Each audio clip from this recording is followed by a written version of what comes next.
Welcome to Return on Intuition, the podcast where strategy meets soul. I'm Erin McMahon, a marketing leader, startup advisor, mom of two, and lifelong seeker of what's real. In a world ruled by data, speed, and artificial intelligence, there is a space where we pause to tune in. Each week, we'll explore what it means to lead, build, parent, and grow, not just with logic, but with intuition.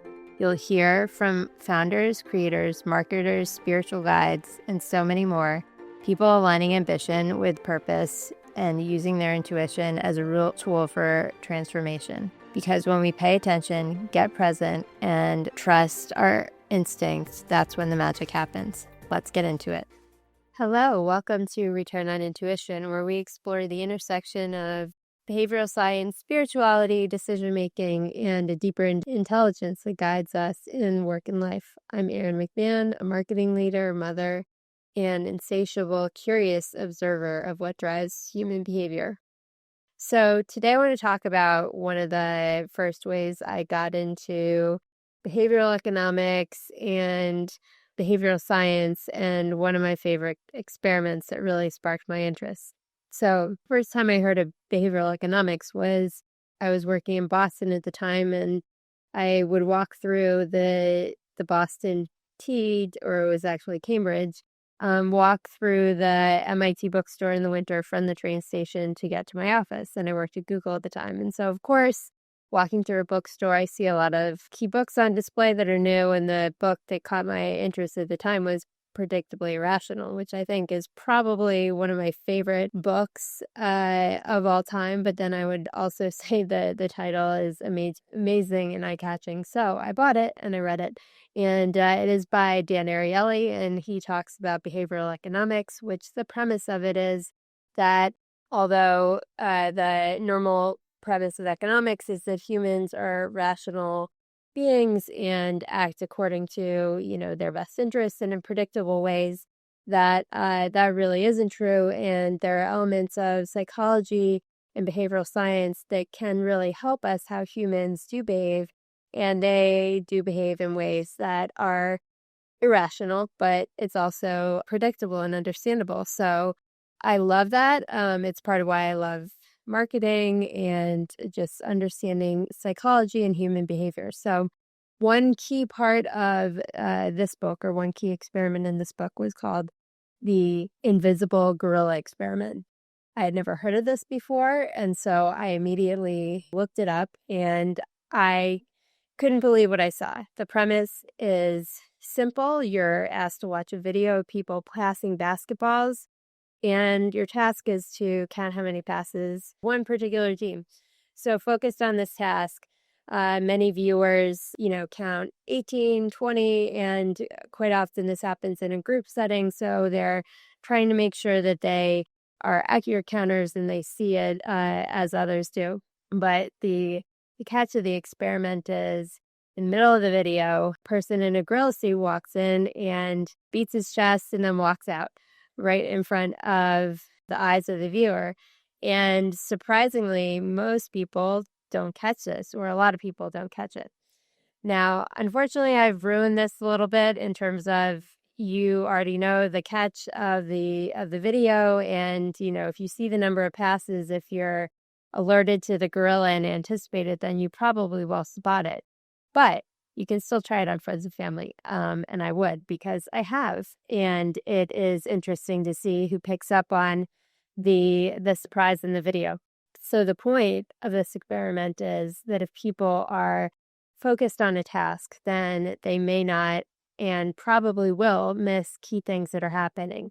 This is about selective attention, how our brain filters what we think is important and tunes out everything else. This is key for intuition, and it is, debatable about whether this, is a knock on intuition or enhances intuition. And Predictably Irrational, Dan Ariely tells us that this means that we can't necessarily trust our intuition because we are not seeing everything. My take on it is a little bit different. I think that if we are given a task and focus solely on that task, and that's our general mentality, then yes, we will miss things. However, what this experiment shows us is that if we widen the aperture and we are aware that we're not aware of everything, then we can potentially pick up on more signals that we wouldn't necessarily see if we just focused on our task-oriented and logical thinking. So I think that in general, our practices of intuition, our practices of mindfulness, being present in the moment can help open us up to more.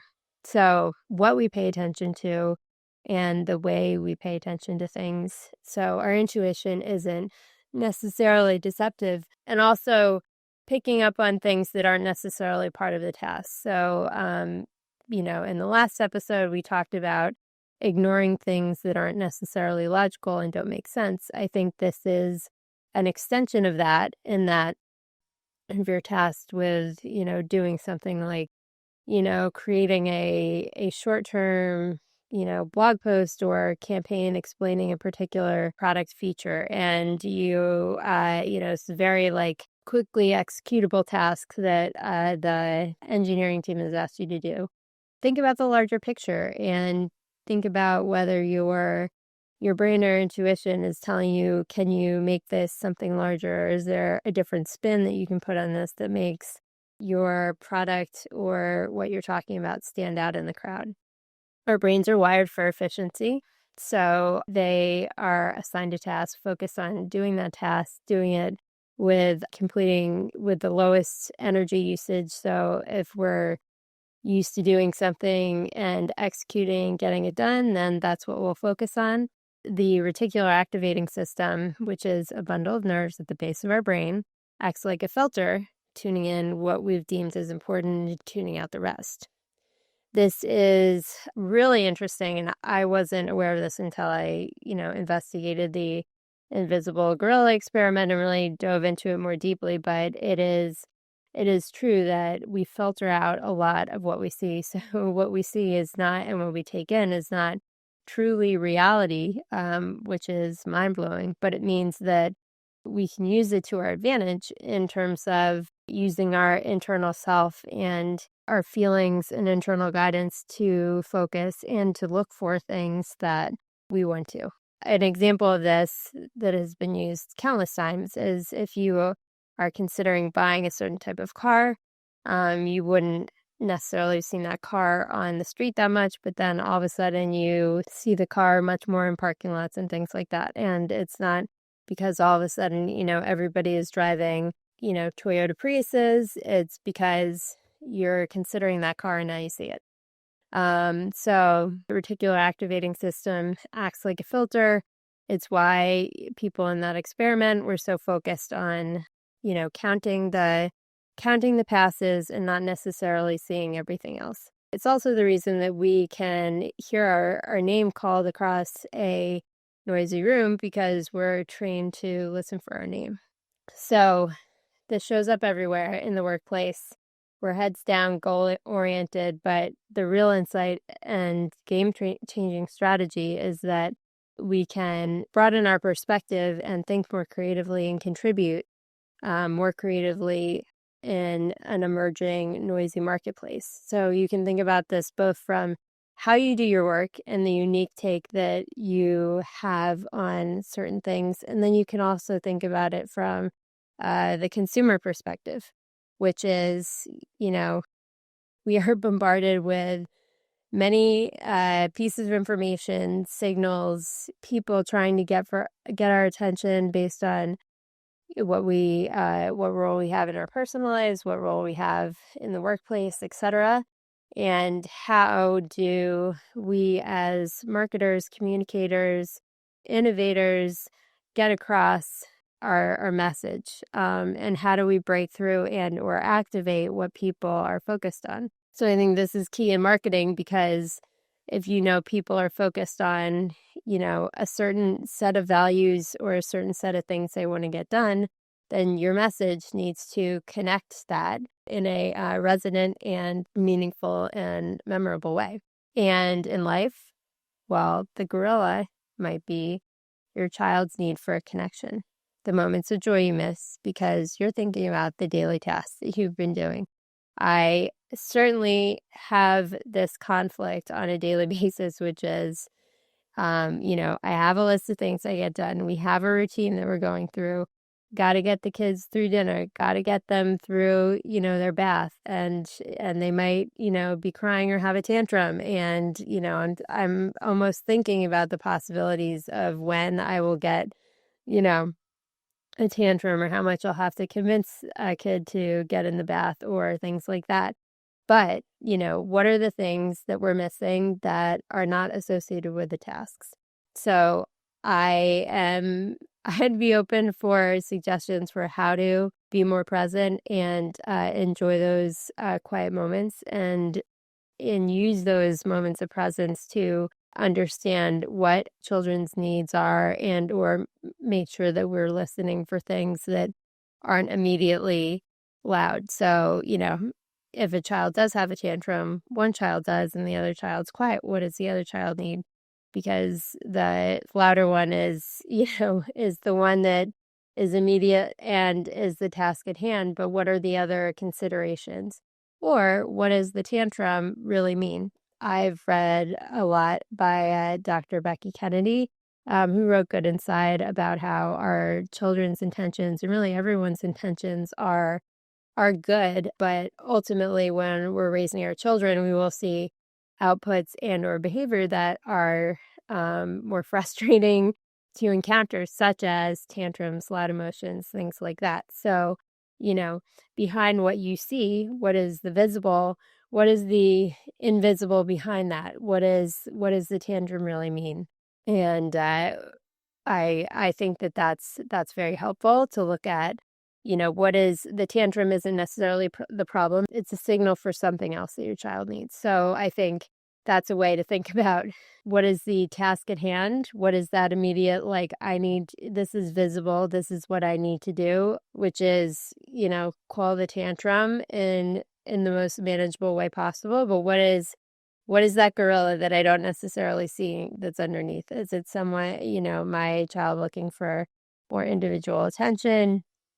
Is it the fact that he's dealing with feelings that he doesn't know how to manage yet? Is it the fact that he has something in school that he wants to talk about, but he doesn't know how to express it? So again, thinking about not just the immediate, what's the task at hand, but then what's behind that. Talked about personal life, talked about work a little bit.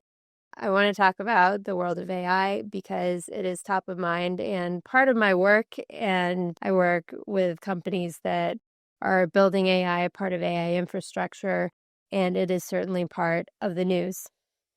Where's the gorilla now? AI is, part of a buzzword. Everybody is talking about it, and it honestly is a blanket term that means so many things that it's kind of crazy that we put it all in one word. The news talks about it in terms of productivity, automation, fear, disruption, taking over jobs. But where's the gorilla? What's not being said? So I think about that because there are a lot of unknowns. There are a lot of fears associated with it. But, for you personally in your life, and then for us as society as a whole, what are those things, those hidden elements that aren't being really talked about and that can emerge and hopefully benefit us for the better and help us individually in our careers understand how this will benefit, how it will benefit what we do and also what our kids do and how they learn. So in the case where I work at Aether with AI infrastructure, we're seeing emerging use cases that are really helping how people discover and connect with people. A lot of the news headlines are focused on just ChatGPT, how it's going to overtake people's jobs. But I also see undercurrents of other innovations of, how farmers are using AI to, more efficiently produce crops or more efficiently use water usage where it's unavailable. So I encourage people to dive deeper, both for what it means for you personally. I'm optimistic, so I like to think about the positive ways about how it's going to, different use cases are going to change from using something like ChatGPT instead of Google in your personal life and how you communicate with people, but then also what are these other emerging companies and use cases that aren't necessarily related to, taking jobs away from people, but, related to changing meaningful ways that we work. So we're in a moment that demands both intuition and awareness. The future isn't what is being dictated to us from the news, and it isn't something that we can completely control, but we can harness it and use it to our advantage. And that's based on what we notice and what we create, and then what we can build. And that's, a lot of that is looking internally and seeing what signals and guidance you're taking, not using external signals as the main driver, and, moving forward and flourishing that way. So this week, pay attention to what you're not paying attention to and ask yourself, what gorilla might be walking through my office space or my kitchen? Thanks for listening. I'm Erin, and this was Return on Intuition. If this sparked something for you, share it, subscribe, or experiment. And remember, presence is power. See you next time. Thanks so much for tuning in to Return on Intuition. If something sparked your curiosity or lit you up, I'd love to hear from you. Share the episode, leave a review, or DM me with what landed. Your feedback helps shape where we go next. And remember, the best decisions don't just come from what you know, they come from what you feel. So take a breath, trust yourself, and keep following the moments that feel like magic. I'll see you next time.